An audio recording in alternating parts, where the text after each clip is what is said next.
got 4 people that wanted to join in different areas, and 2 people that wanted to join, one in America and one in India. So I looked up places for them, and they're going to be members. So I thought that was quite good, but I wish they were more local, because we would have them as our members. What did I do during the break? I tried to study as much of the pathway system as I could, because I hadn't been getting it until Somesh let us into all the little secrets on the WhatsApp. And Somesh, that's so much helpful. It really makes it so simple. And I want to thank you for that. So without further ado, Joseph, I will hand over to you. Welcome to everyone, as I said, especially David Dolan. Good to see you back. And you're back in your cycling shorts again? Yeah, that's who I am, yeah. I decided to wear the full regale, yeah. Take it away, Joseph. France, yeah. Okay, Joseph, take it away. Thank you, Maeve. Sorry, not Martina. I was writing Martina's name because I'm doing the attendance sheet. And so, welcome all. Past members, hopefully coming back to us. And David has treated us with not just his live version, but his still shot of him being very fit. I hope you've kept that up, Dave, during the lockdown. So, right, now, our meeting is going to follow the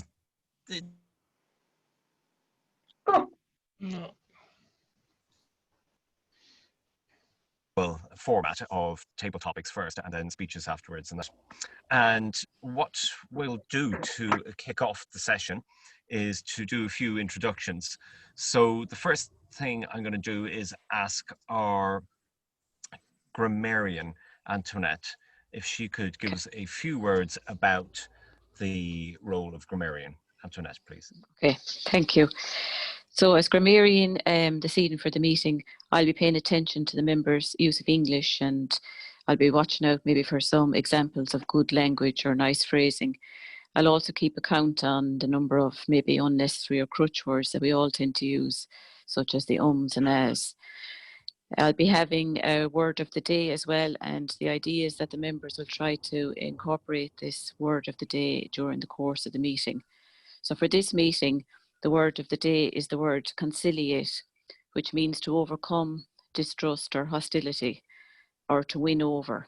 And it could be used like this: efforts were made to conciliate the angry crowd that had gathered outside the stadium. So I'll put that up now in a moment, and I'll report back then at the end of the meeting. So thank you, Mr. Toastmaster. Thank you, Antoinette. You're going to put that up on the chat to everyone? Thanks. Exactly, yeah. Yeah. And is it, can you put down whether it's a verb or maybe an example of it as well? Yeah, I'll put up that, yeah. All right. Okay, thank you very much. Okay, that was our grammarian. And just our timer was running a little bit late there, so that's why I went to grammarian first. So Anthony is our timer tonight. Anthony, could you give us a rundown of the timer's role, please? Sorry, Anthony, we can't hear you there. Is your volume down?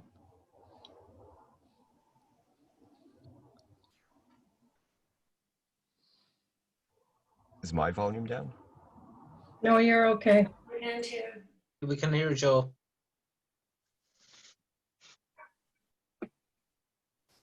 Samesh, is Anthony on mute by any chance? No? No. No, he's not on mute. Probably some problem with the speaker. Right. Oh, okay. We'll come back to Anthony in a minute, because we have an extra role tonight which we've never had before. So that is the listening post, and we were chatting a little bit about it, but a few people have joined since.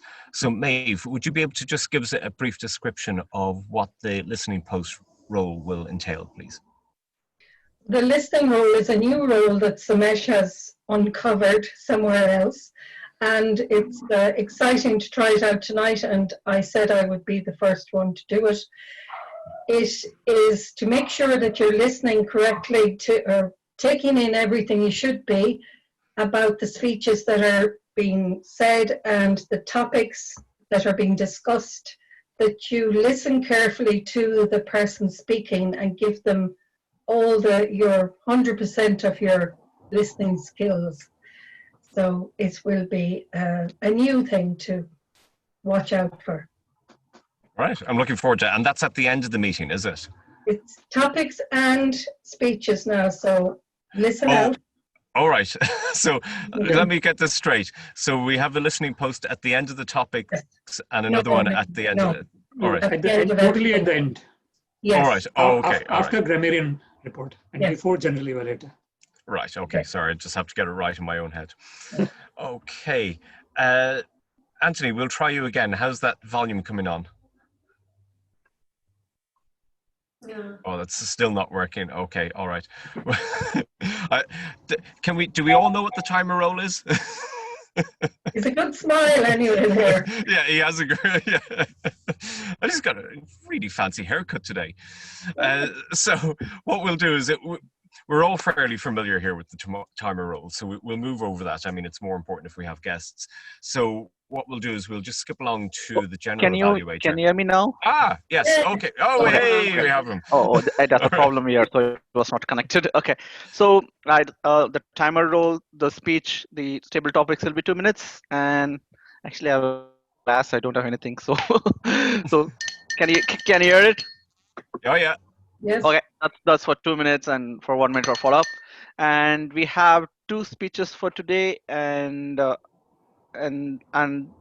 just a moment.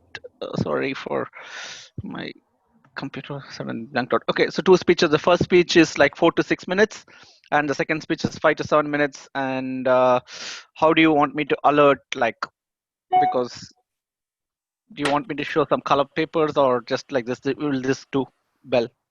If you have color papers, I suppose, yeah, that would. Okay, so I'll do a similar. I need to find some color papers. I'll find out. It's fine. Okay, plenty of time for that. Okay. During the break. Yeah. Okay. Yeah. Okay. Thanks very much, Anthony. And last but not least, can we have the role of the general evaluator from one of our recent distinguished Toastmasters, Samesh? Thank you very much, Mr. Toastmaster. General evaluator role involves in evaluating how the meeting goes from the beginning to the end, and also evaluating all the people who are doing the roles and the evaluators. So thank you very much. Over to you, Mr. Toastmaster. Okay, that was brevity at its best. And then what we'll do is we're running a little bit behind, so we'll try and get caught up here, and we'll go straight into the topics. And our next person up is our topics master, and that's James Sheridan tonight. And I asked James to let me know what his favorite thing about COVID was. And his favorite time during the COVID period was the very first day when there were no deaths reported. And they had a family hike for the first time in Lochbura Discovery Park.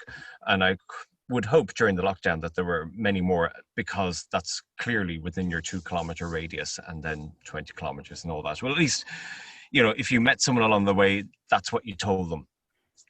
That's what I always did anyway.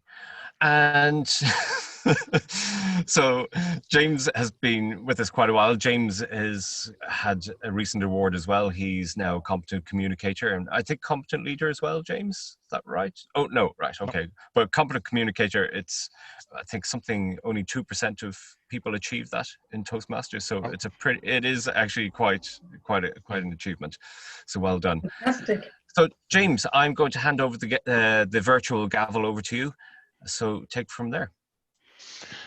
Thank you, Mr. Toastmaster. If you wouldn't mind, I don't know what timing we've got for the overall topic session, but if you want to privately chat on me for the last session, the last topic, that would be good. I'll just keep going until I see that. Okay, so yeah, the topics are a chance for us to think on our feet and to talk for a target of about 2 minutes on the topic I give out. If you get 1 minute, 30 seconds, it doesn't matter. It's about having a go and seeing how you get on. So the first topic, yeah, just after Storm Ellen and Dennis, I think that, or Dennis and Ellen, I'm not sure if I got the right storms recently. We went to Portumna Park, my family and I, this weekend to go cycling. We're all gone crazy on exercise after post-lockdown and our staycation as well. But we realized as we were cycling around the park that a huge number of massive trees were down during the storm. So we had to stop about every 20, 30 yards and lift our bikes over tree trunks or go around them. And it was a bit of a struggle. Our two children didn't quite see the fun part of it after about the 20th tree, but my wife and I kind of were a bit more happy to just get in there and do it. But I'm just wondering, Antoinette, would you have seen that as a disaster, or is it just nature doing its thing? Well, like you, we had a similar experience because we actually went to Moat Park, which is on the edge of Roscommon town, and we decided we'd tackle one of the trails there because it's near us and we never did it. Now, we were like that. We were met with a tree. We went round the first corner and we had to decide, are we going to keep going and are we going to climb over this tree, or what are we going to do? And to be honest with you, I would see it as part of nature. It's a natural consequence of the storm. It was actually a bad storm, maybe much worse than any of us actually thought or anticipated. I suppose we're used to hear warnings now from Met Éireann, and we mightn't always give them the due consideration that we should. But in the particular example I'm given, we made our decision. It looked like it had been travelled by other people before us. So we kept going and we had a beautiful walk, a really nice evening out for about an hour. And we had maybe 4 or 5 trees in our experience. But having said that, there was a lot of damage done in that storm. I wouldn't like to have been out walking any time close to the storm or maybe in the immediate after effects, because you'd feel if there was any more wind, there could be a lot of trees that could be quite dangerous.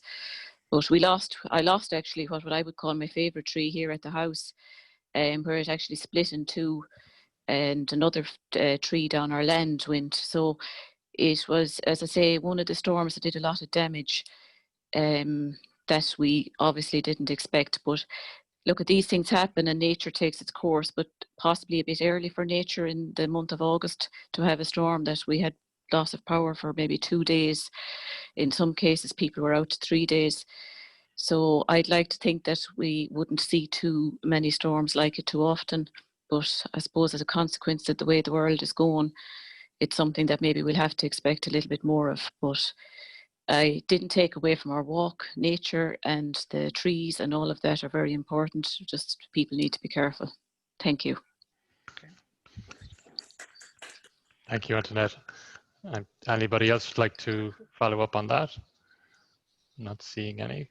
Okay, so still in the theme of being active during the post restriction era, as part of our staycation, as I said, we've been doing lots of hiking and biking. And I'm wondering, David, what exercise do you like to take?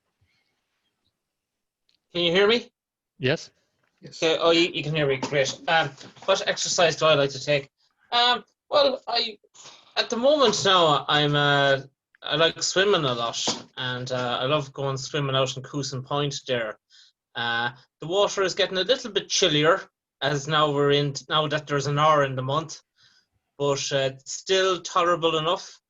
And yeah, I'm just trying to concentrate on that. I've got a big event coming up in a couple of weeks' time where we're going to swim Killery Fjord up the kind of near Lewisburg.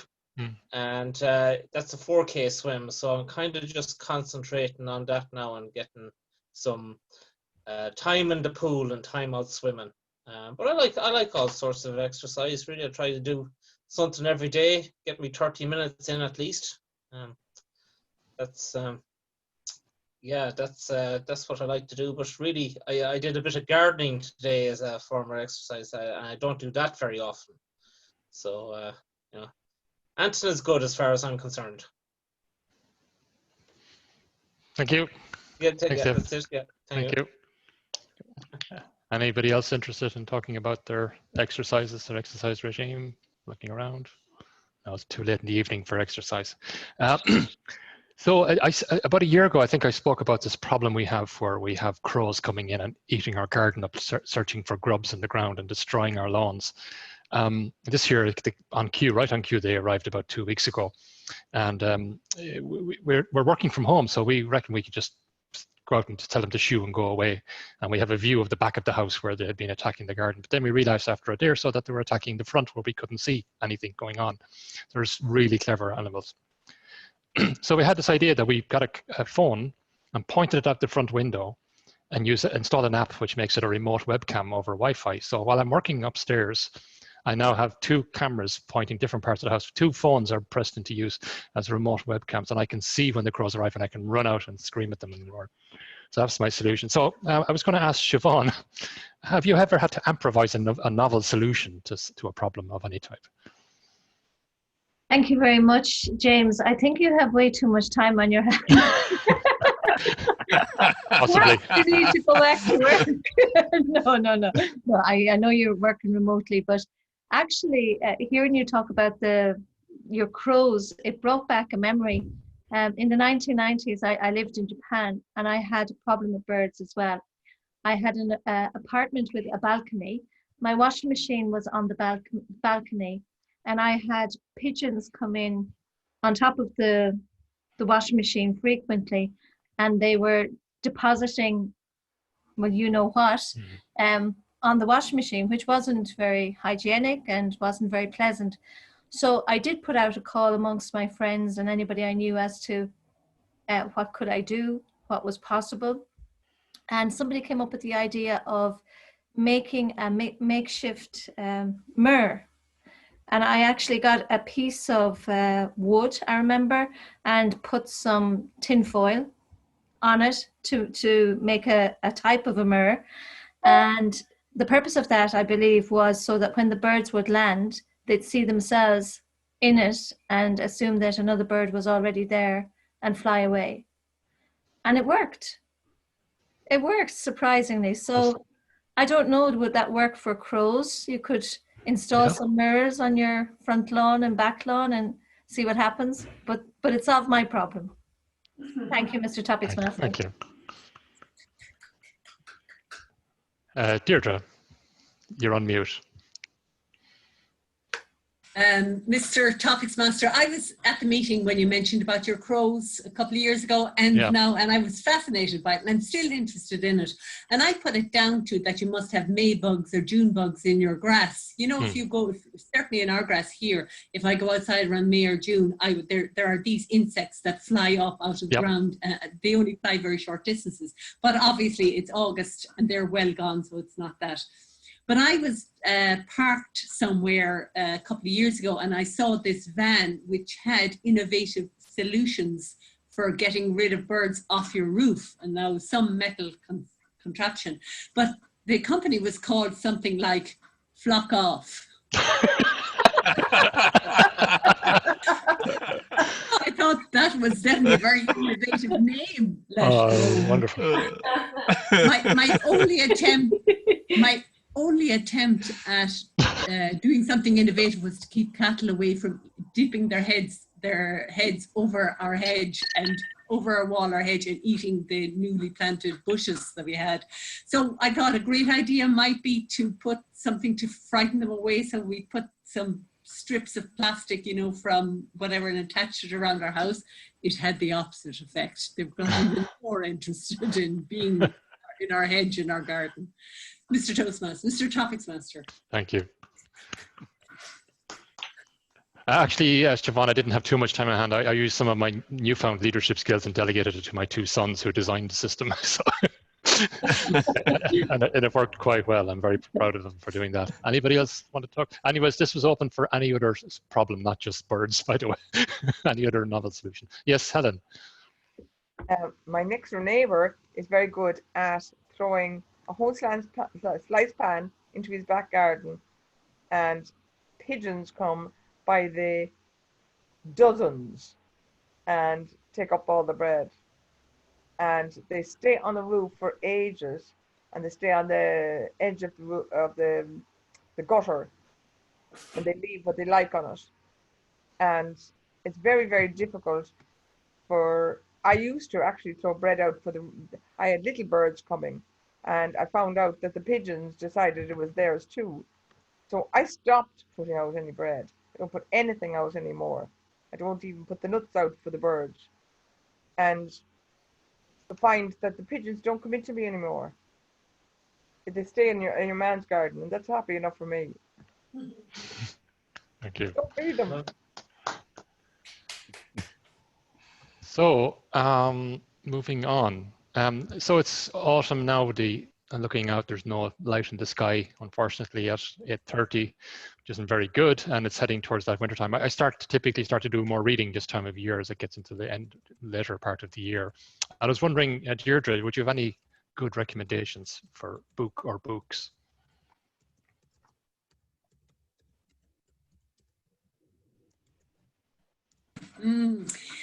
It's very difficult to recommend a book for somebody because it's entirely depends on the personal taste of that person, absolutely entirely. And a neighbour told me that he read the autobiography or the biography, I don't know which it was, of the New Zealand Prime Minister. I can't think of her name off the top of my head, and he thought it was fascinating. So that's an option if you're interested in biographies of people. I personally love fantasy, urban fantasy, and one of my favorite authors is Patricia Briggs. Now, but you have to be prepared for a mechanic who turns into a werewolf, into a coyote and werewolves and stuff like that. But if you are bothered, my beloved would never dream of reading anything with dwarfs or witches or anything like that in it. But if you take a more open-minded approach, you'd realize that network marketing comes into this. Real life comes into it. There's some big saga about the network marketing, and she's trying to sell it to the mechanic who's a coyote in her spare time. You know, so they have these fascinating things. Terry Pratchett is the same thing. He had all of his life, all of life's experiences, from religion to politics to whatever. And he had dwarfs, witches, werewolves, and all sorts of things like that. And I mean, one of the famous things that I picked up from Terry Pratchett's books would be that if you want to control the meeting, take the minutes. So whoever writes the minutes after the meeting is in control of the meeting because they can say what they like, you know. So there's fascinating things in it. But as I said, my beloved, even when Terry Pratchett mentioned Bruce Springsteen, and my beloved loves Bruce Springsteen, it still wouldn't tempt him towards the books. So I suppose depending on what you like to read, I mean, if it's a thriller type thing, Lee Child is good. There's David Bellucci who does these thrillery type books. There's a whole load of authors. I think going to the best-selling lists could give good indication, or if it comes down to find somebody who has the same type of taste as you and ask them what they are reading. Mr. Topics Master. Thank you, Deirdre. Let me see. So I'd like to teach guitar if I was better at playing guitar. So I was wondering, Samesh, if you had to teach something, what would you teach? Thank you very much, Mr. Topics Master. I'm kind of, probably most of the members would know, who have been knowing me for a while now, that I'm quite interested in philosophy and psychology. So basically the working of mind and the behavioral patterns, and in terms of the philosophical aspects of our life, you know, like in terms of how basically the transient nature of life. You know, we do so many things, and then in the end we have to die. So we are not eternal, even though we want to be eternal. So things like that, you know, all the philosophical, and I actually, like I do the, there is a temple in Inishrat Island in Fermanagh, County Fermanagh. And I have been actually giving morning classes there online. Morning at, what time is it? 7:30, around 7:30 to around 8:45 kind of thing. So every Monday morning, I kind of give classes on the philosophical aspects of our culture, basically, in terms of the Indian Vedic. It's called Vedic culture. Vedic actually means, Veda means knowledge. So it basically deals with all types of knowledge, both spiritual and different material. Like even there is one thing called Ayurveda. Ayu means age, and Veda is knowledge. So it deals about health issues that we may have.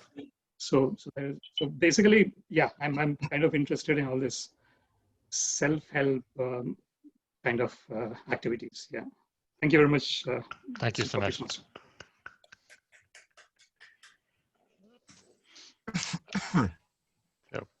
Joseph, I wanted to ask you, where do you find inspiration?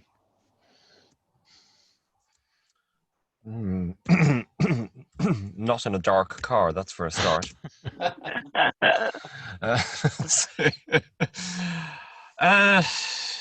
In my own head. I suppose I've become quite reflective this last year. A lot of things have been going on. Lost my dad, and that's kind of made me question a few things. I suppose I've always been aware of the impermanence of things in life, and not just that, but I'm into, as you know, astrophysics and that sort of thing. So even I understand that the universe is eventually going to die. Now, okay, it's trillions of trillions of years. Like, it's not even several quadrillions, but everything has an end. And so, yeah, what inspires me about that is we're here for such a short time. You've got to make the absolute most out of it.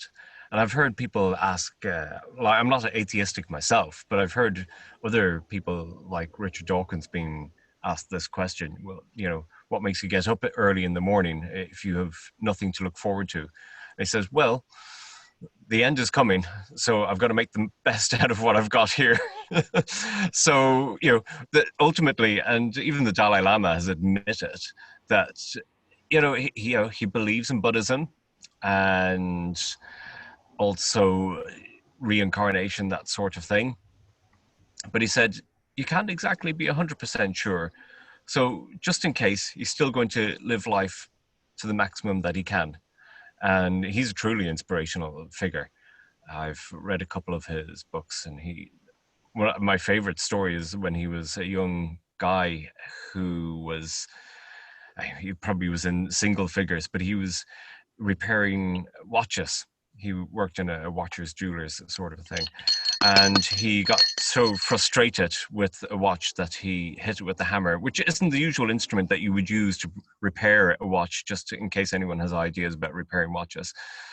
And I actually had to repair my daughter's digital camera yesterday, and that required quite teeny tiny screwdrivers and a lot of resolve. And it's doing jobs like that you learn patience. And when you see the results, they inspire you as well, because you now have rescued something from the bin that's worth a couple £100, and it cost you about maybe a tenner to fix it. And you see the fruits of your labor just for sticking it out.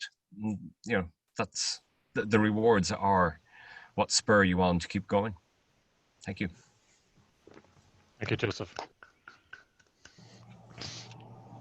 Yeah, so Martina, I would like to ask you, what activities do you find make you lose track of time? Thank you, Mr. Topics Master. What topics make me lose track of time? Well, in actual fact, I know I love spending time talking with friends, but when I am on the computer doing a presentation, or I could just spend all day finding the right image to go with the right words to go with. I feel it's probably a lost profession. If I wasn't working with people, I would spend, I love my computer. In front of me, I have an iMac. I have a PC over here with a monitor. I have a MacBook Pro here in front, I have an iPad out in the hall and I have 2 phones. So I am surrounded by IT, and it's like I am slagged that if I go anywhere. I remember when I went to my psychotherapy training a long time ago, and it was very much experiential. You know, you definitely didn't need a laptop, but my laptop came in the bag, and I arrived into the first day of training with the laptop on my knee to take notes, for which 6 years later I was slagged about, as it was a process group. So that is where time just flies by me. But apart from that, playing, playing with my grandchildren, which I don't devote enough time to, but it's like when you get into that play, that child part of ourselves loses contact with time. And because when we play, it's just about being, it's just about showing up. It's not about watching the clock.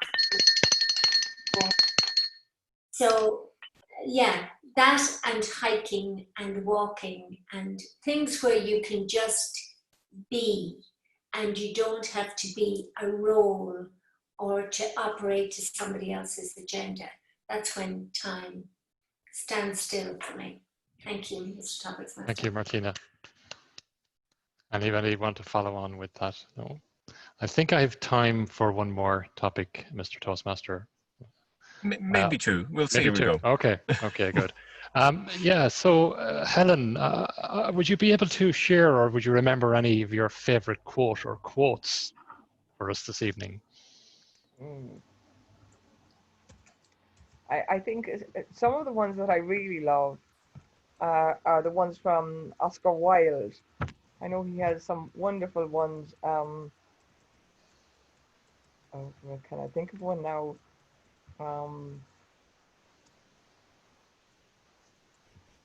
To lose one parent is unfortunate, but to lose 2 is a disaster.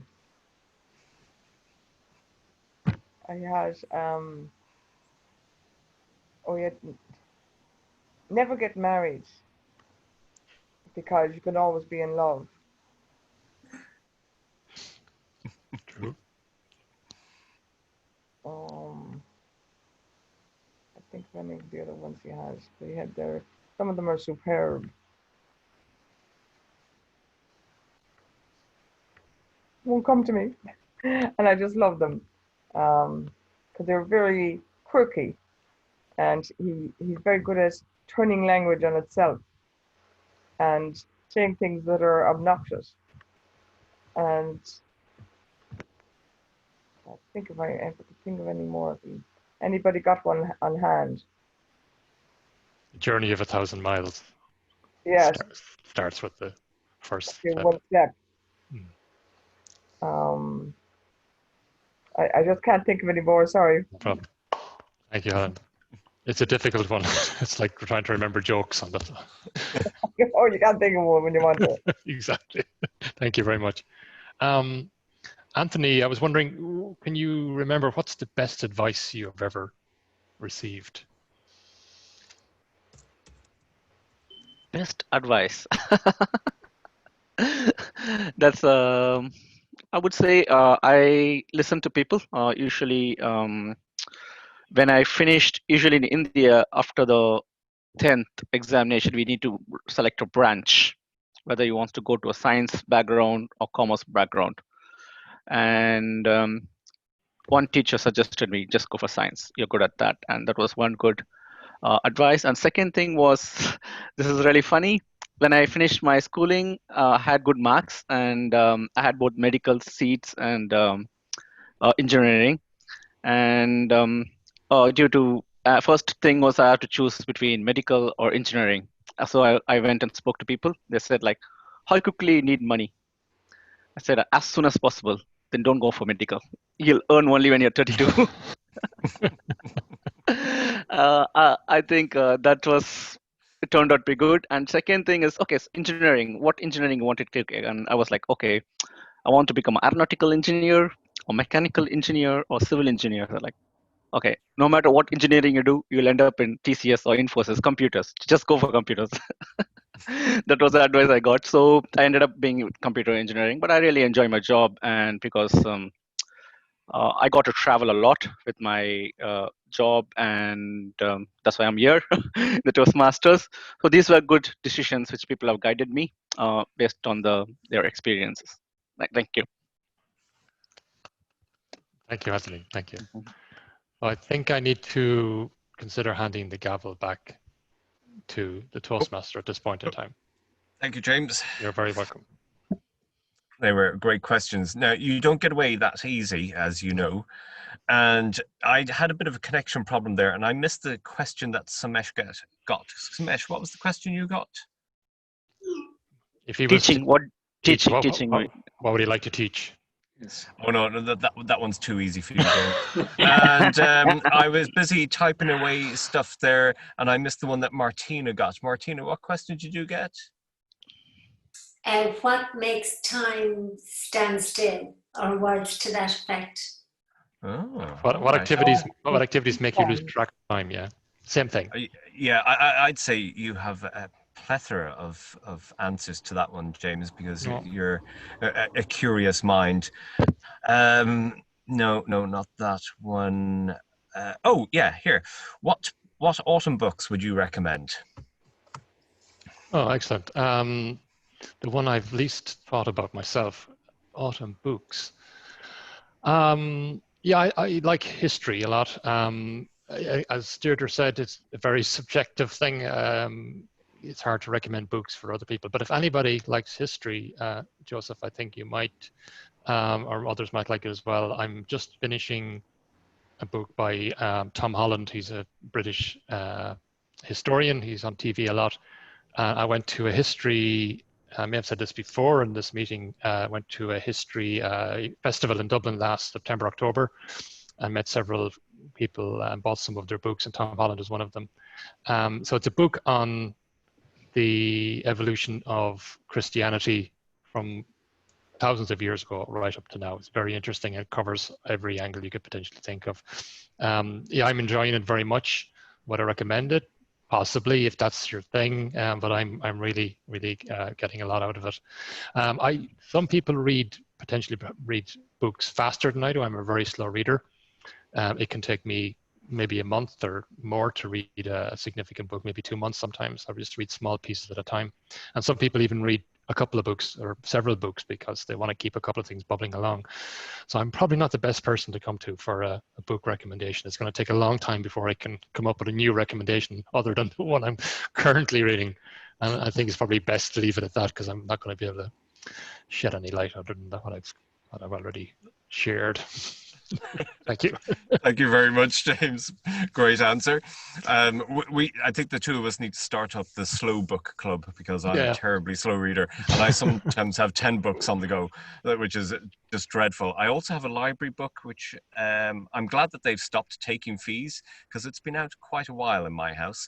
So one of these days I'll get around to bringing it back when COVID has gone away, as Donald Trump thinks it will. So it is now the break time. So I'm just checking the agenda here, and I believe we have a 5-minute break, and that should tie us nicely into the speeches and get us home in good time.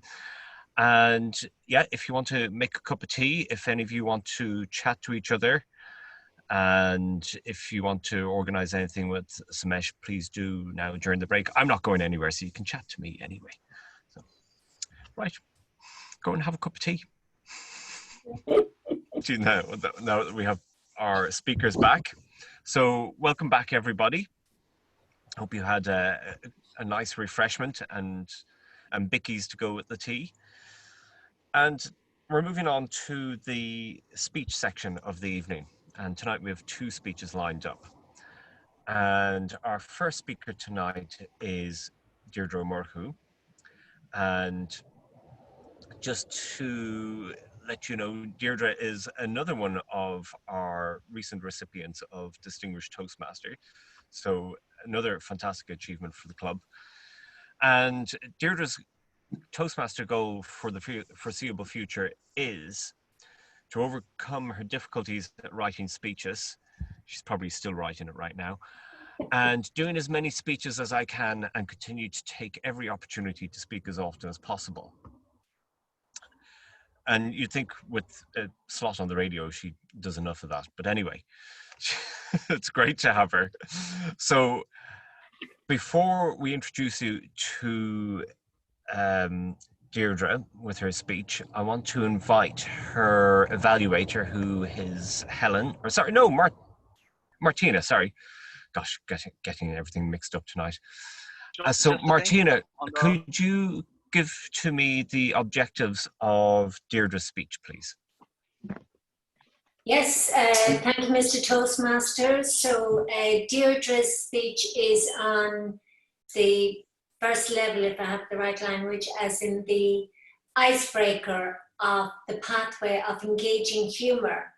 And this path is designed to help build your skills as a humorous and engaging public speaker. And all of the projects on this path focus on understanding a person, of Deirdre understanding her own sense of humour and how that sense of humour translates into engaging audiences. So the projects contribute to developing an understanding of how to effectively use humour in a speech or in different situations. So this is the first, and it is the icebreaker. And so with Deirdre, with the speech, and I don't have the agenda in front of me, entitled Your Days Are Numbered. Your Days Are Numbered, and it's 4 to 6 minutes. And Deirdre.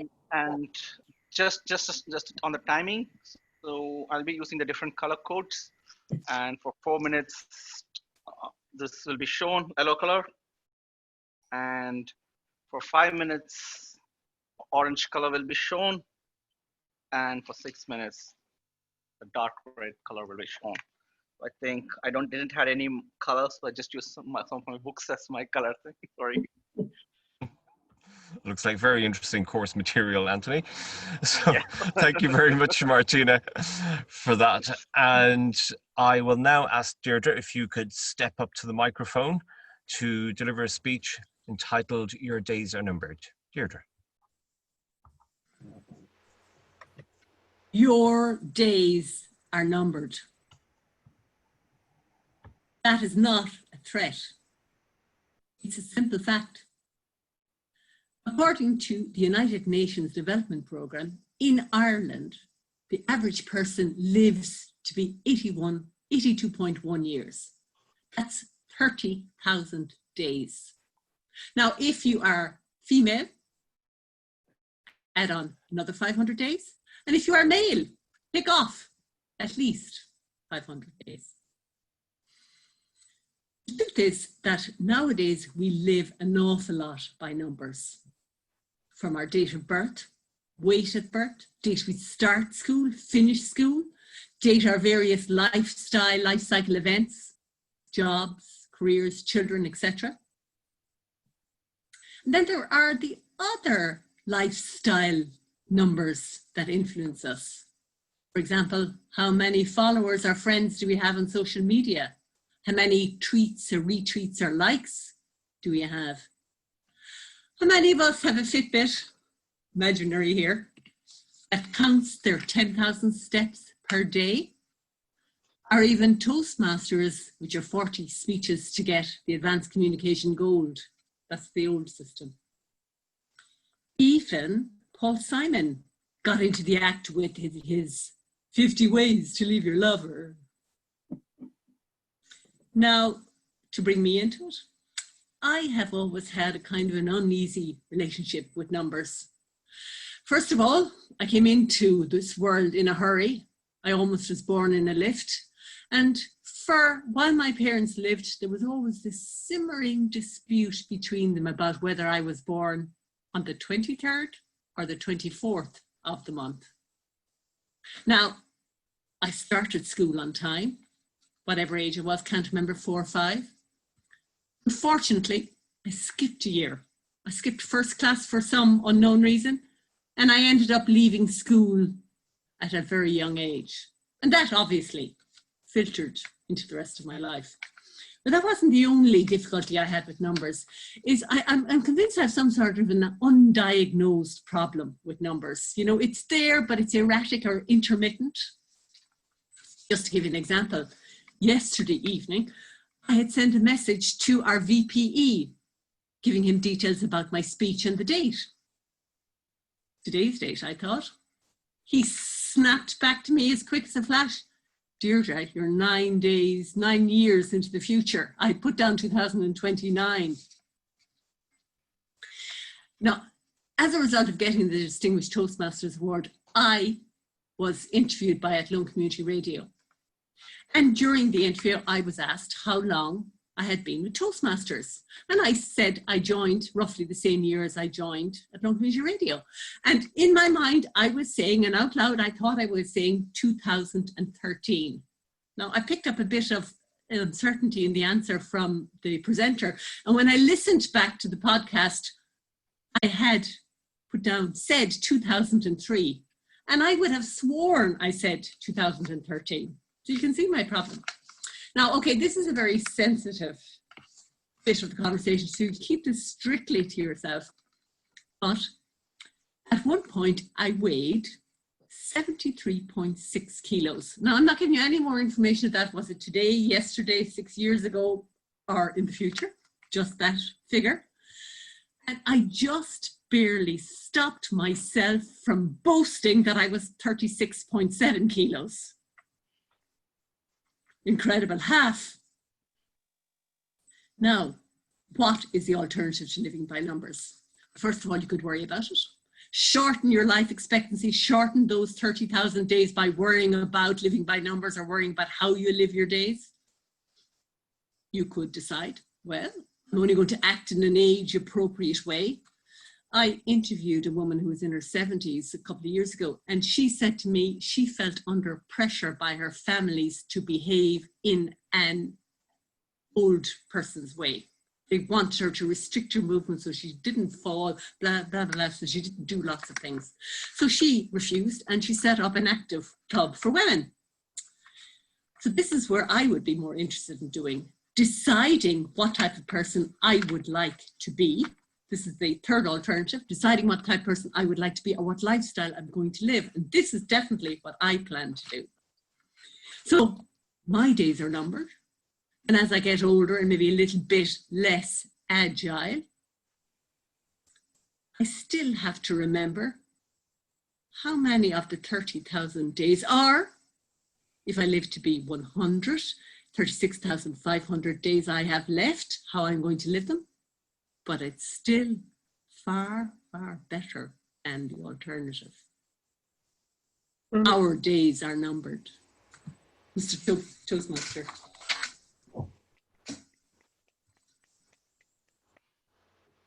Thank you very much, Deirdre. Anthony, could we have the time, please, for Deirdre's speech? It's 5 minutes, 30 seconds. Okay. Thank you very much. It's perfect. And let's see, we're going to give you a minute there to, if you want to write any messages of feedback to Deirdre. And I can see that here myself, so I'll keep an eye on that, Anthony, you're all right.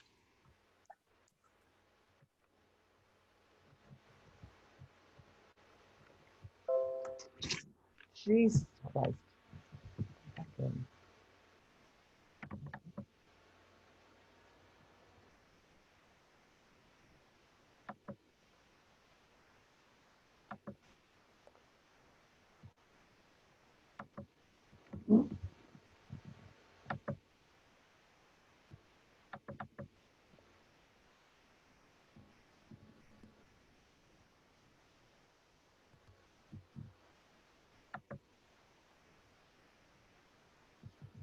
Okay, hopefully it has been enough time for you.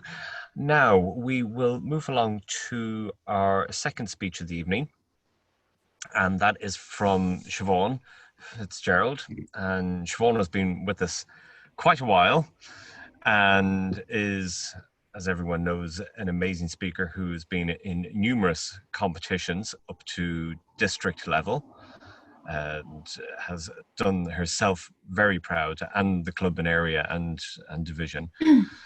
And she sadly just missed out on DTM, but don't worry, Siobhan, it's an easier path now. So you'll get it again. You have all the hard work done anyway, which still counts. And Siobhan's favorite COVID moment, just to read it out here, is that she finally got everybody sitting around the table for dinner a bit longer. And I finally got one of my recalcitrant children to go on longer walks. So, and the less time she spends at the dinner table, the better.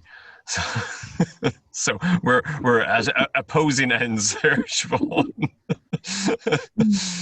And tonight, who is evaluating Siobhan is Helen. So Helen, could you please give us the objectives for Siobhan's speech tonight? Okay. Her speech title tonight is Reopening Schools and Redefining Education. And the purpose of this project is for the member to introduce or to review basic presentation software strategies for creating and using slides to support or enhance her speech. The member will deliver a well-organized speech on a topic. The topic should lend itself well to using presentation software. So I'll be watching out for legible and effective slides that enhance the speech and the topic. Speech may be humorous, informational, or any style the member chooses. So I think this time it's going to be informational from Siobhan. So I wish Siobhan luck, and I hope I'm really looking forward to hearing this speech. Good luck, Siobhan. Thank you, Helen. So Samesh, could you hand over the host capability to Siobhan so that she can share her screen with us, please? And while you're doing that, I will just wish Siobhan best of luck. Looking forward to it, Siobhan. So with a speech entitled Reopening Schools, Redefining Schools, I offer the gavel to you, Siobhan. Thank you, Mr. Toastmaster. Can you all see the screen? Yes. Yes, thank you. Yes, yeah. Yeah.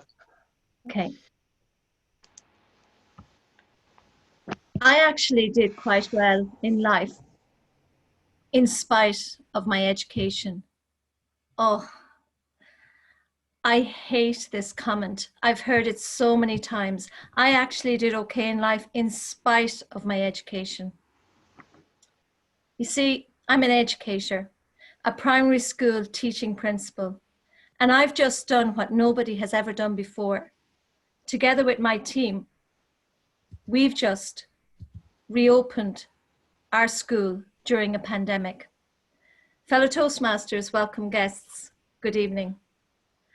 On August 21st this year, the world lost its leading light in the arena of education, and I shed a tear of shock and sorrow on hearing of the death of Sir Ken Robinson, one of my all-time heroes. Sir Ken shot to global and internet fame when he delivered what is now TED's most watched TED Talk of all times, How Schools Kill Creativity, in 2006. Since then, he has delivered more TED Talks, which I've watched over and over again. And he's also authored some thought-provoking, enlightening, and groundbreaking books, such as Creative Schools, excuse me, Finding Out Your Element, and Out of Our Minds.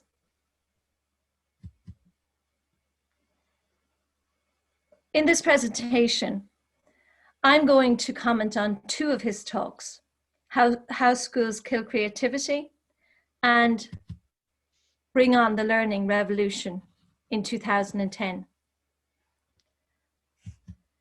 As Sir Ken would somewhat humorously remind us in 2006, We all have an interest in education.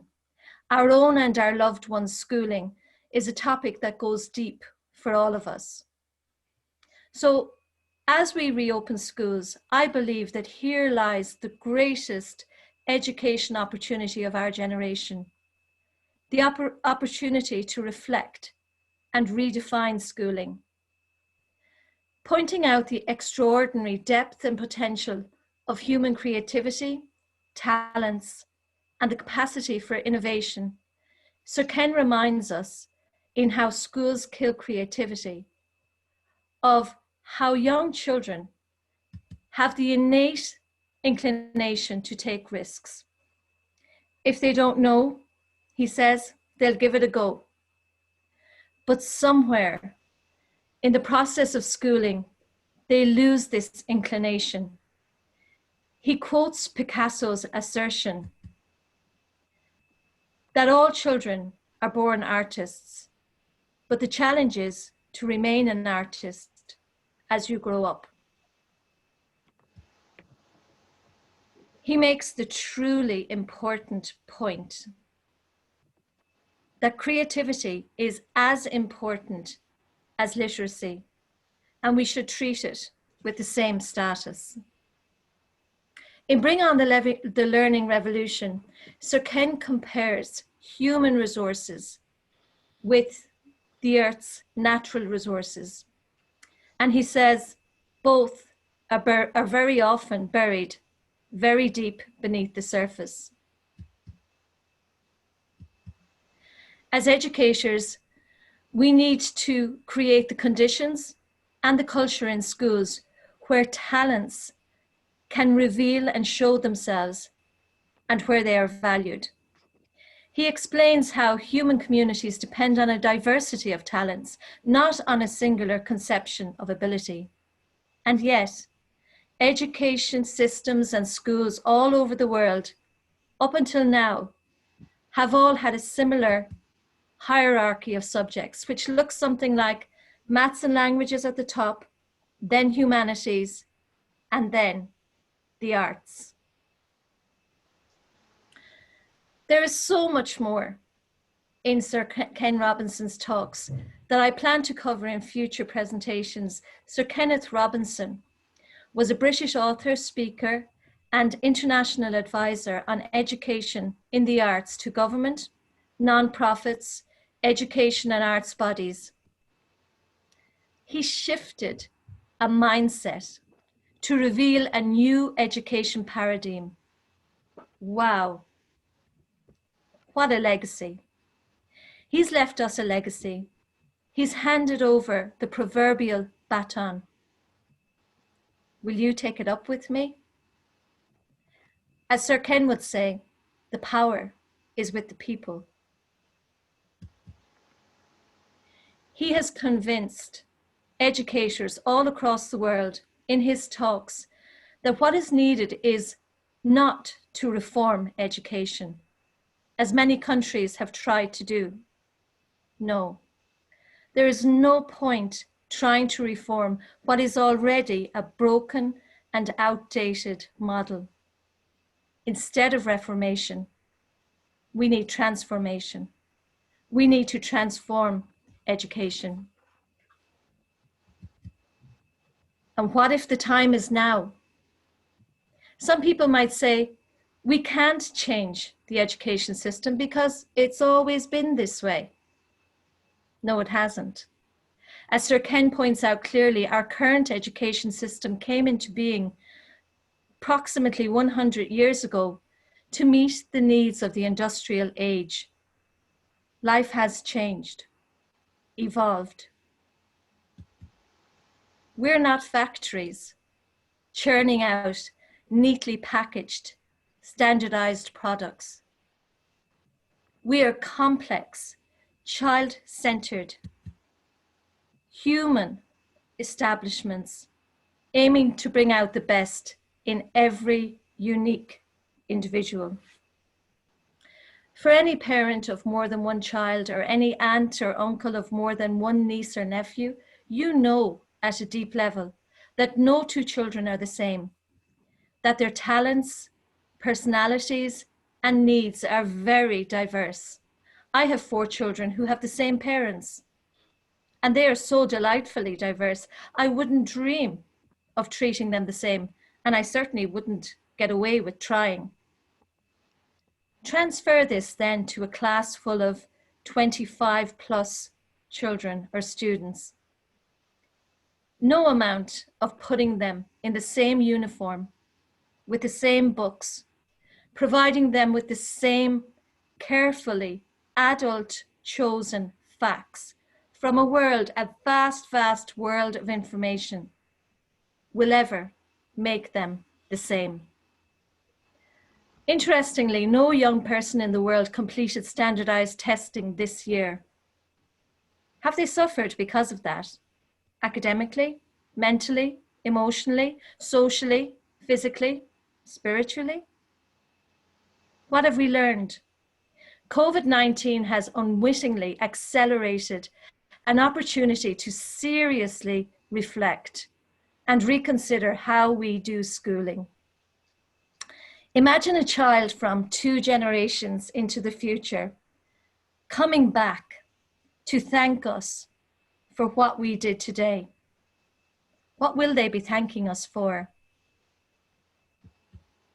What will our response be?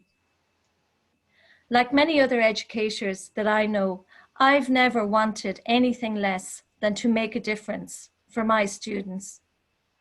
But above all, I don't want my students to achieve well in life in spite of their education.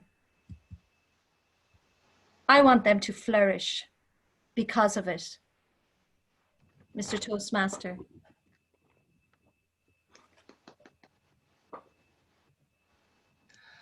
Thank you very much, Siobhan. A fantastic speech as usual. And I'm going to give everyone again a minute.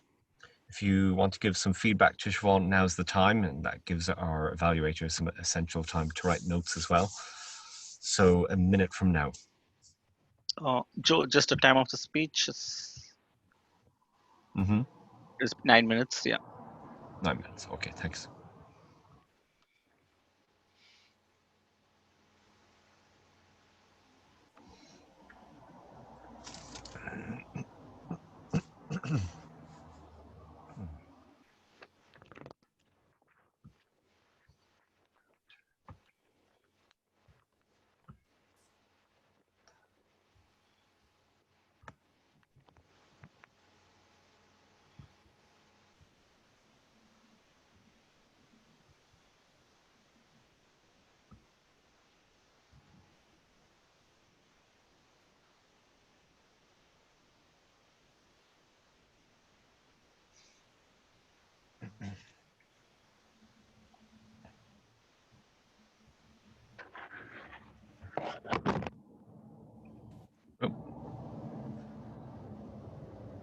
Okay, that's time enough.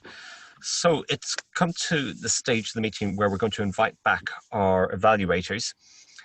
And our first evaluator who was evaluating Deirdre's speech is Martina Breen. So Martina, I invite you, can you deliver your evaluation of Deirdre's speech, please?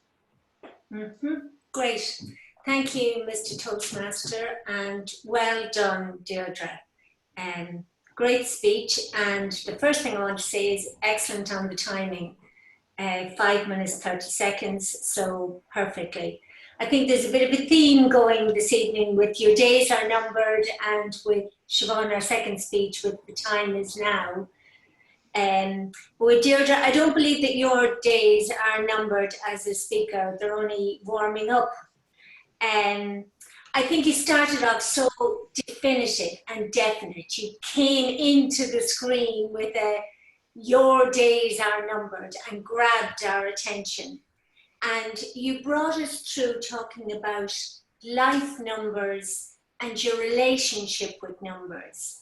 You know, and how we are so connected with numbers on social media, with activity, in relationships. And even the way we're linked with numbers as a Toastmaster. I really liked your flow through the speech, that you went from numbers, but then you brought in your personal stories. And this is where I think your gift with humor was at its best, that you were able to share personal experiences that involved your theme of numbers, but with humor. And I think this is where it would really be useful as you develop in engaging with the audience, that when we have truths or that to deliver, like even when you spoke about your weight, that it's just said in such a light way, that that's a skill in engaging with an audience, of staying light and with humor. And then you moved seamlessly through to, again, staying with that thread of numbers throughout, but speaking about an older person and who you met and how she planned to live out the rest of her days and her life numbers, and brought it full circle back to your days are numbered, and going that if you had 100 years, if you had 30,000 days or 6,500 days. So I just think I know that you said your intention was in writing speeches. I think your framework for this speech and with where you are in your development as a public speaker was excellent, and the content was really good.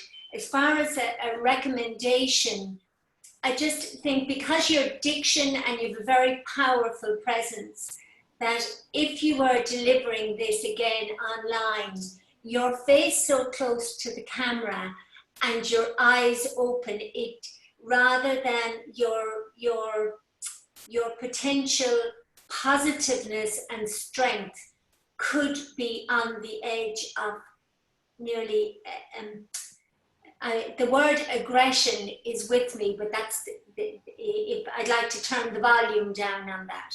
It's just, I think it would be softer if you deliver this, if you set the camera up and you stood and you moved the room, through the room, and spoke it. It became intense. I think that's the word I'm more looking for.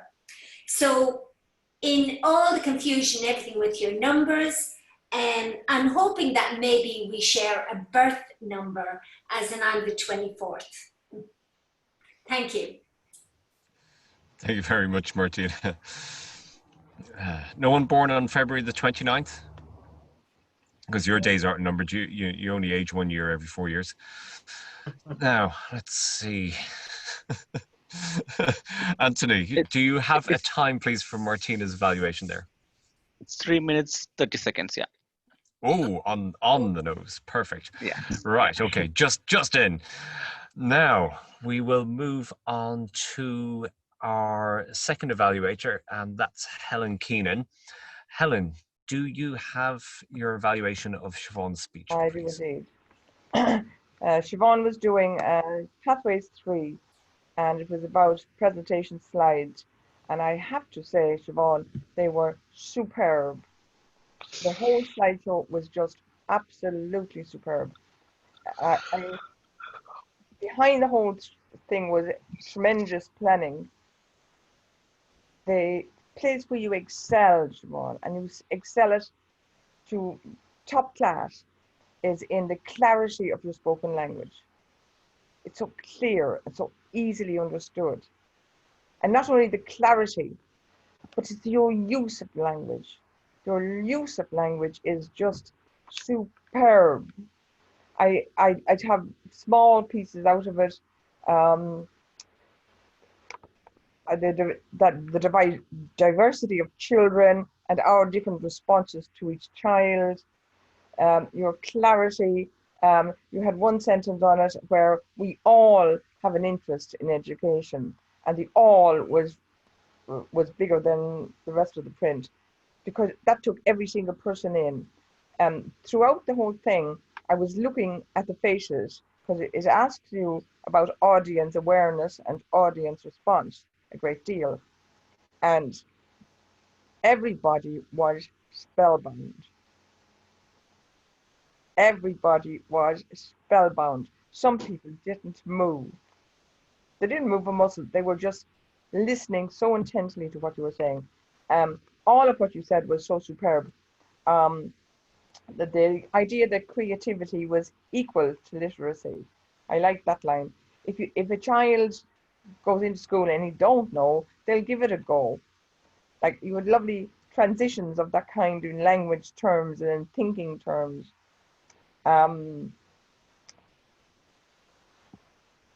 You wanted all children to flourish in spite of their education. I love that one. That was one of my favorites because it's the one that I think happens in schools anyhow. They learn in spite of us, not only with us, but in spite of us. We are not factory products, and we are all so different. And in a certain sense, not only are the children so different, but each person on the screen are so different.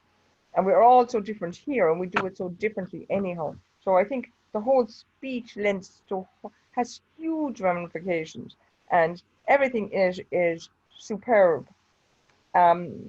Definitely engages your audience. The slide presentations are superb.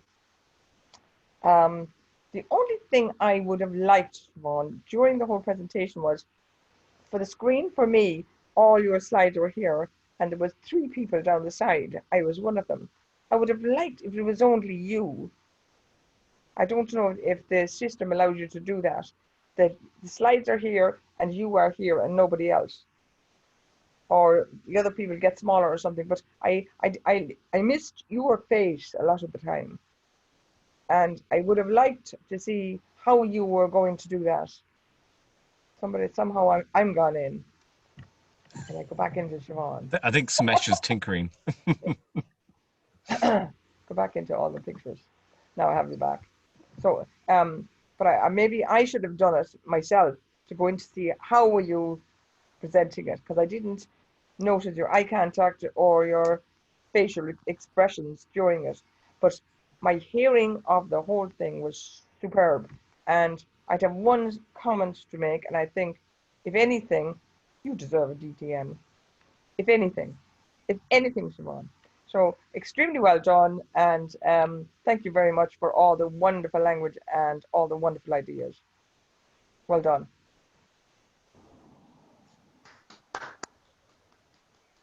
Thank you very much, Helen. Fantastic. Well-worthy comments. She does, of course, deserve to be DTM. So we'll work on that next, Siobhan. Well, no, interesting. Siobhan has a lot of the groundwork done that's required for the DTM path through the New Pathways program. Like, I don't know if you've done sponsorship, but I know you've done certain club work anyway, Siobhan. But anyway, that still stands to you. It's still valid towards DTM through Pathways. So it's good to know you've got that groundwork behind you. And yeah, education and systems. I think we definitely have to have Toastmasters in schools. It's got to come.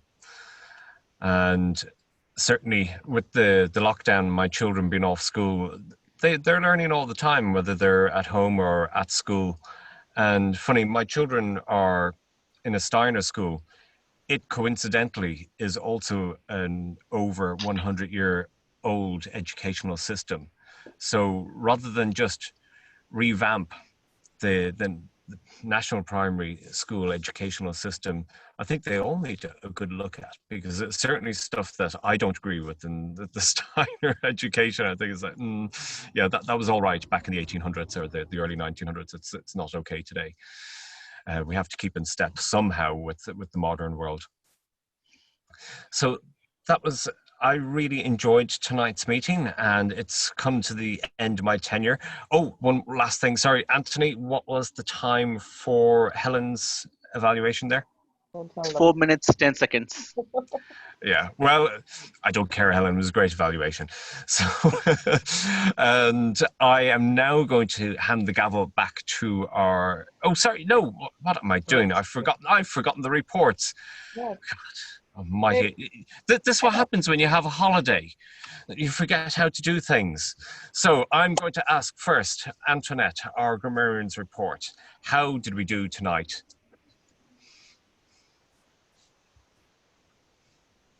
Oh, sorry, you're on mute there, Antoinette.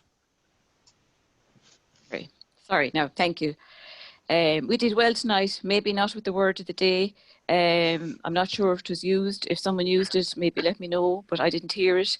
But thankfully, all I can say is we did not have to conciliate any members at our meeting tonight because everything ran very smoothly.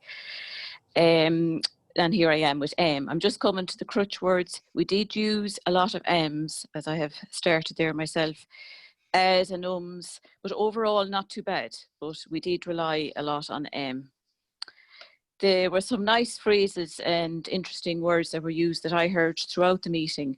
We started off with a new year, a new beginning, a new start, which was lovely to start our meeting after the summer. We heard about a company called Flock Off, which was very funny. We covered interesting areas from dwarfs and witches to having mares in your lawn to frighten off birds. We all heard that the universe will eventually die, as everything has an end. So we certainly had interesting phrases and words. We got treated even to a quote such as never get married because you can always be in love. We heard phrases such as 50 ways to leave your lover, the power is with the people and the time is now. So overall, very interesting meeting with great use of very varied phrases and language across all of the speeches and the topics.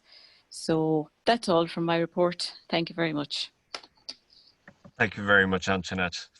Great report. I liked your favourite phrases and that sort of thing. And our final report is from our general evaluator, and that is, of course, Smesh, our VP Ed. Smesh, can you give us your report on how we all did tonight? Sorry, I would just like to say that we have introduced a listening post role. Oh yes, so sorry. Yeah, we'll ask Maeve to. Does that go after the general evaluation? No, right, it would be before. Yes. Oh, sorry. Right. Okay. No problem. It's okay. I'm not familiar with the new post, so I will hand over to Maeve then. In that case, to our listening post, Maeve.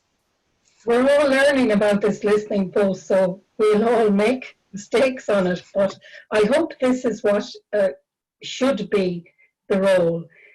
I'm going to ask you, who knows, other than the person who said it, who knows what's the alternative to living by numbers? Or what was that in the context, living by numbers? Living by the sword. Living. Sorry, I didn't get that. We'll go on to another one. What did you hear about the tree trunks during the topics? Somebody spoke about tree trunks. Anybody remember? They got broken in the wind, is it? About the woods. Oh, tree trunks, the storm, yeah. Antoinette. No, it was by James or the storm. They went for the trail, and there were tree trunks in the trail. James, 10 trees, yeah. The question around the trees was this just a way of nature, or something about, was this a destruction, or was it a way of nature? And two people mentioned the trunks, actually. So I think Antoinette mentioned it as well. Am I right? Yes. Yes. What was the solution to the plague of crows? Oh, the phones Cameras. as cameras. Very innovative solution. Who spoke about the evolution of Christianity? What was that about? That was James Sherry. And it was about the evolution of Christianity. And his book. Yeah. Book recommendation. As educators in schools, they need to show that they were valued, that children are valued, no matter how diverse their talents are. What was the Fitzgerald story? Go on, Helen. Siobhan Fitzgerald. No, she can't say it. What's the question? The question is, how did that come about? As educators in schools, those educators need to show that that the children are valued, no matter how diverse their talents are. was one of the PowerPoints. It's the quote from Sir Ken, is it? Ken. Yes. Ken Robinson. Yes, Ken Robinson. Anthony told us a story about his choice between medicine and science. Can anybody remember that? Samesh? Yes, he said that medicine, it'll take more time to make money. Was it right? Is it?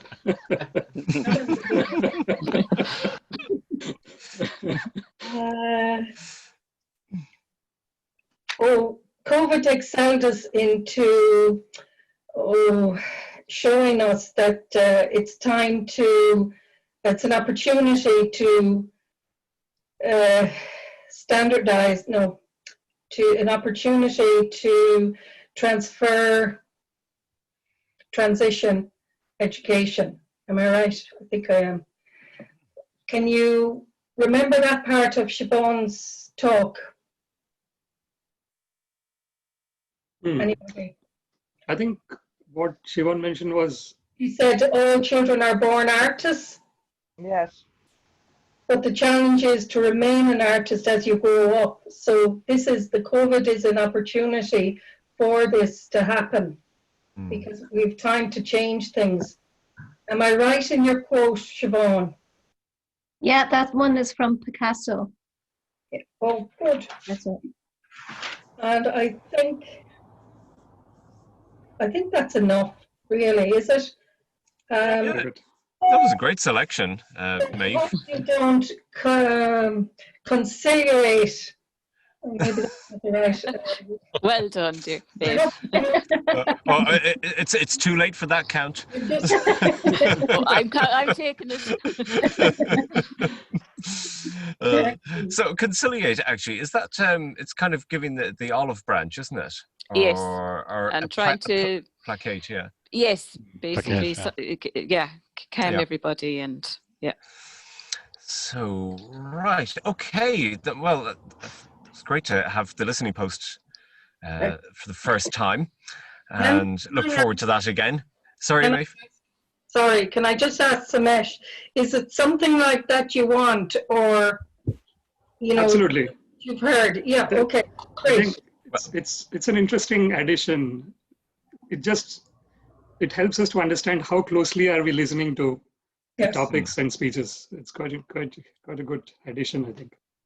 Okay. Yeah, and it might be good for new members as well. Maybe somebody that hasn't spoken in a meeting. I'm just thinking when I'd have joined myself, and it might be a chance for somebody just to make a comment or get started at speaking, to just comment on something they heard. Absolutely. Would it be better before the evaluator speaks? No, I think the way Samesh suggested it is probably best, because that is something then that he can comment on, which we're going to hear from right now, actually, because it's now time for the general evaluator to have his 5 minutes of fame, or is it 15 minutes according to what's his name from the 1960s, Andy Warhol. That's the guy. Yeah. So, but don't make it 15 minutes, Samesh. Could we have your general evaluation, please? Thank you very much, Mr. Toastmaster. It has been a great meeting. As usual, I think we always live up to our standards. So starting from President's address, we started bang on time, even though a couple of roles had not come up at the time. But we still started on time, which is really great. I think as a club, we have this enthusiasm and the spirit of togetherness, that whatever happens, even if some person is not coming up for the role, I think everyone is enthusiastic to take up the roles and volunteering themselves, which is really great. I think this is what the club needs. So President's message was fantastic for the start of the year, this Toastmasters year for us from September onwards. Then Joe, you have done an excellent, as usual. You're a pro at all the roles, and Toastmasters role you have done excellently.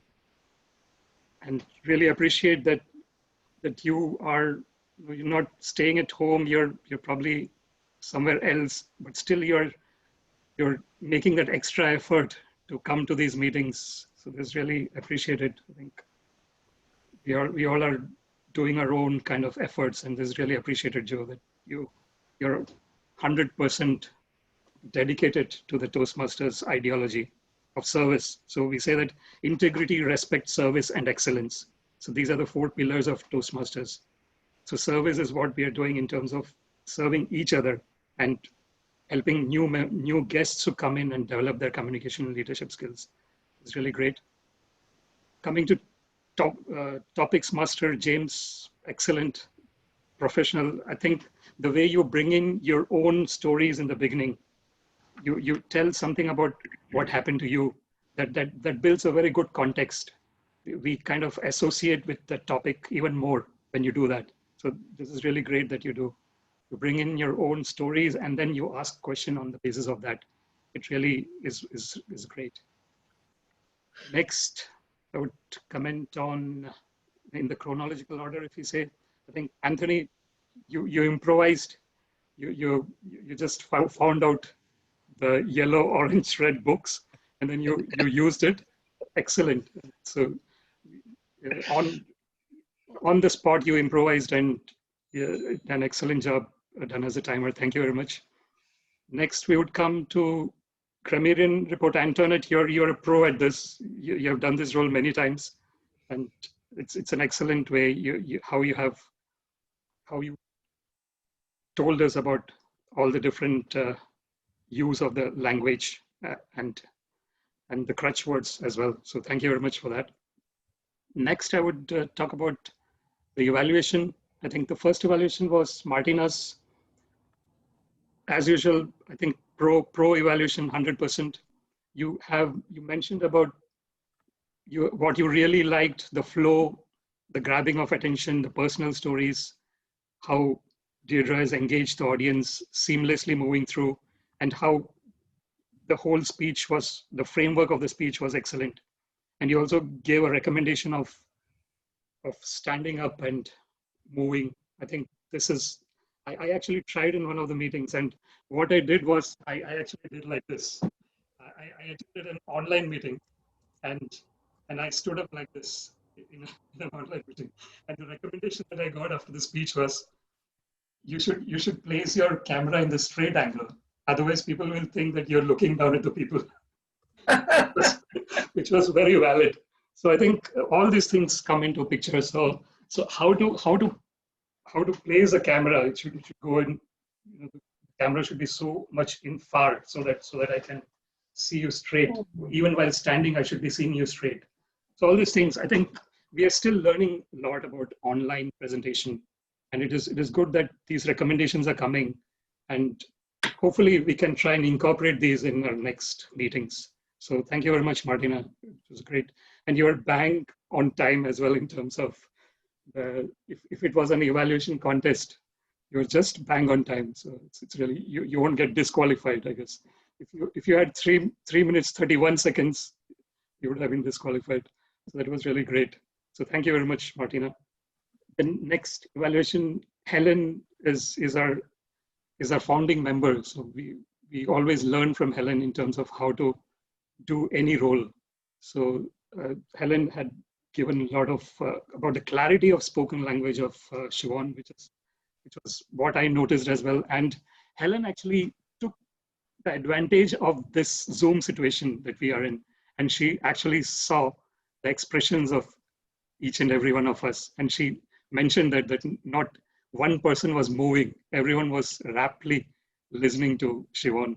So you actually use the technology to your advantage.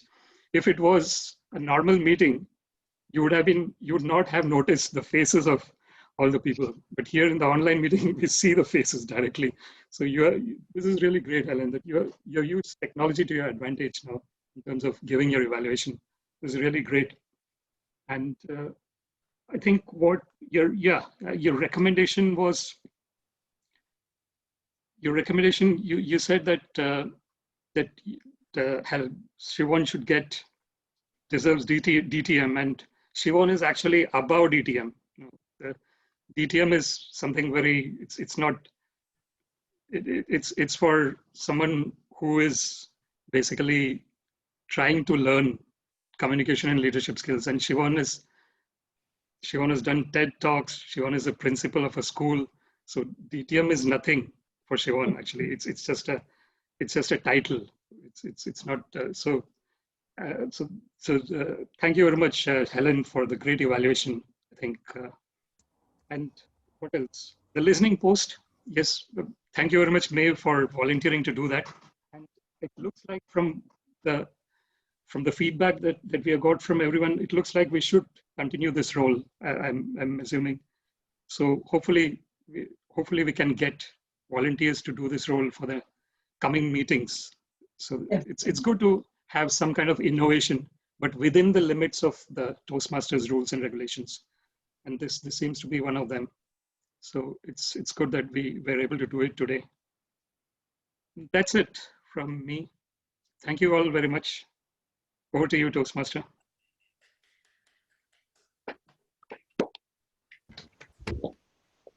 Thank you very much, Samesh. Seen enough of me now standing at the top of the room, so I'm now going to pass the gavel finally to our president, Maeve. And so Maeve, thank you for a wonderful evening. I'll let you take it from here. So thank you all for attending. It's 2 hours out of your life, and I appreciate that, but you're learning all the time, like myself, I hope. I looked up the word pathways, and it just said it's a track for achieving success, and that's exactly what it is. So I also want to congratulate James. I didn't know that actually, James, until tonight. So congratulations on your Competent Communicator Award. Is that correct? Yes, I think it is. Yeah, thank you, Maeve. Appreciate that. Siobhan, thank you for arranging the text and that to go to the newspaper for our advertisement, well, our editorial for the Westmeath Independent and the Advertiser.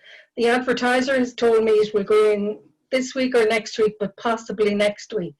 The Westmeath didn't reply, but maybe they will. So let's hope they should, because it was a well-written piece by you. And let's hope that we can get a continuous line of communication there with them. We also did social media. Siobhan, you put up a few posts. I still can't get in as editor or admin. I don't know what I'm doing, but I'm still looking for someone to help me. And I put up a post on social media, as I said this earlier today, and it had a great kind of a feedback on where can I go to a Toastmasters in my area for different places in the country, and as well in 2 or 3 of my friends out of the country asked that they'd be interested in it. And one person is interested in coming here because they're from Roscommon and they'd like to sit in on the next meeting to see. So hopefully we will have Louise come the next time, and also perhaps this other lady, Anna. So that is all, I think.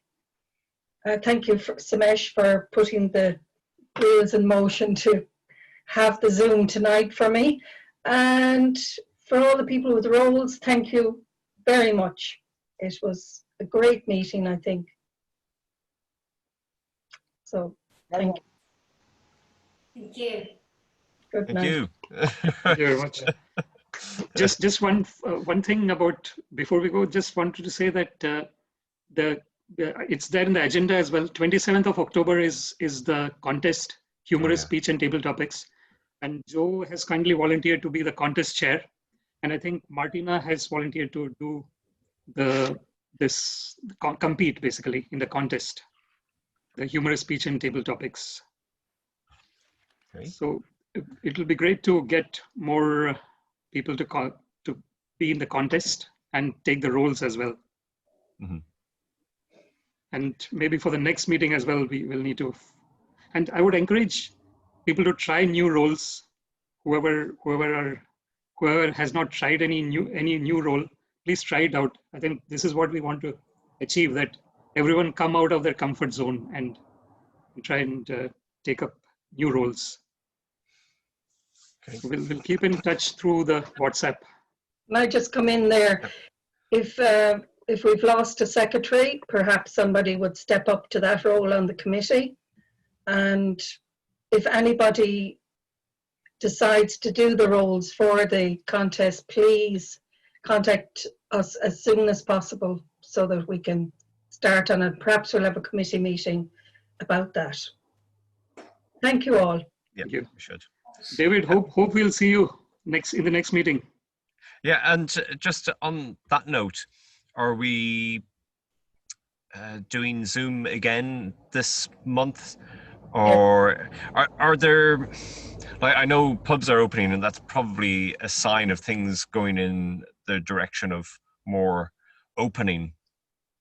Is there likely to be less restrictive access for us at the hotel? Is it not 6 people inside now, or is it 10? Oh God, right. I've lost all track. So for the next 2 meetings, we will do Zoom, and we'll just play it as it is. Mm-hmm. And hopefully we can get back sometime soon. Yeah. Before Christmas. Yeah. All right.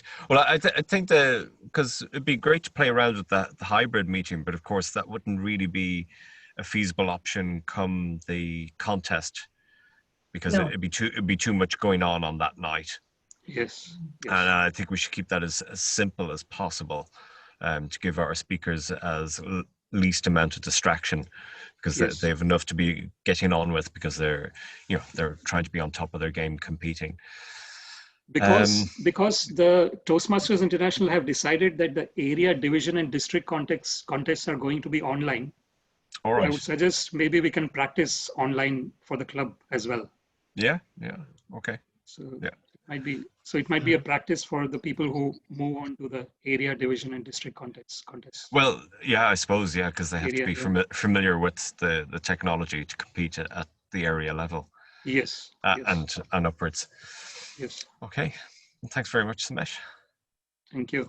Thank you all. Okay. Thank you all very much. Good night. Okay. Thank you. Good night, everyone. Good night. Take care. Bye. From a car in Roscommon. I'll do my Blair Witch. No, that doesn't quite work. No. So, who's Anna? She's from Roscommon as well. All right. Yes. She can go in the front of my car. We'll just turn the computer around. Okay. Let's see. Listen, it's great seeing you guys. We'll see you again in a couple of weeks. We'll talk to you before then anyway. All right. Good night. See you next night. Yeah. Oh. It's Maeve. Yes. I think we should probably have a regular schedule for the committee meetings. Okay. Should probably decide maybe between. Once, like alternate. Like for example, if you're saying that the second, like 22nd, isn't it? So we are 8th. So maybe every second week, like every second meeting. So every month, every second meeting, something like that. Just have a regular schedule. Yes, even if it's only for half an hour. Exactly. Yeah. So we want to do. Will we do next week, next Tuesday, 15th, for a half an hour?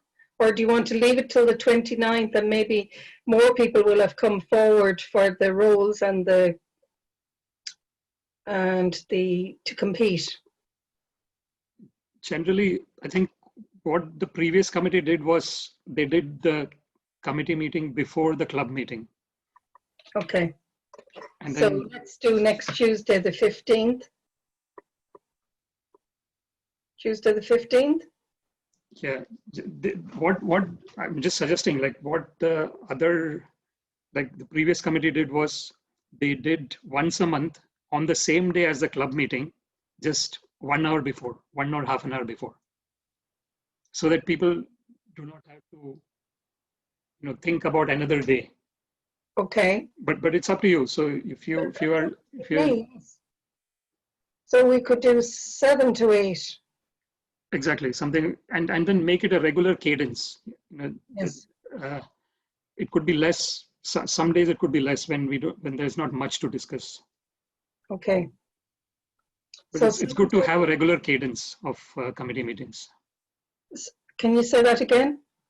Yeah, it's a regular, Regular, like yeah. if it's a monthly, so monthly once kind of thing. So it should probably So continue the whole do year. Once a month. Once a month, yes. Once a month or twice? Once should be okay, I think. Okay, so we would say once before. So probably say if you're saying 22nd from 7:15 to 8, probably something like that. Then, I would say 7 because people are always late. Okay, yeah. And if it's 7:15, then that's fine. Yes, yes, yeah. And then make it a regular event. Then then next month as well. The second meeting. The second last meeting, or the second last Tuesday. Yeah. Okay. Perfect. So is there anything else I should be doing? So what would happen in that case is, the committee will gel together, and we can make the plans, in terms of what we want to do. And can you put up the BIC or the bank details? Yeah, you please check with Amarendra on that. Amar. Yeah, he's the treasurer. So I think he was supposed to find it out from Joanna. Okay. I'm not sure whether he has done it. Is he attending all the meetings, or? I spoke with him. He is my mentee as well, So I was speaking with him, and he said that he also doesn't like the online Zoom meetings. So he's not coming to the club meetings, but he attends the committee meetings. Yes. And has he done Toastmasters before? Yeah, he was doing it in India. He had done a couple of speeches or something, and then he continued from here. Yeah. And the other thing is Siobhan's DTM. Can she not,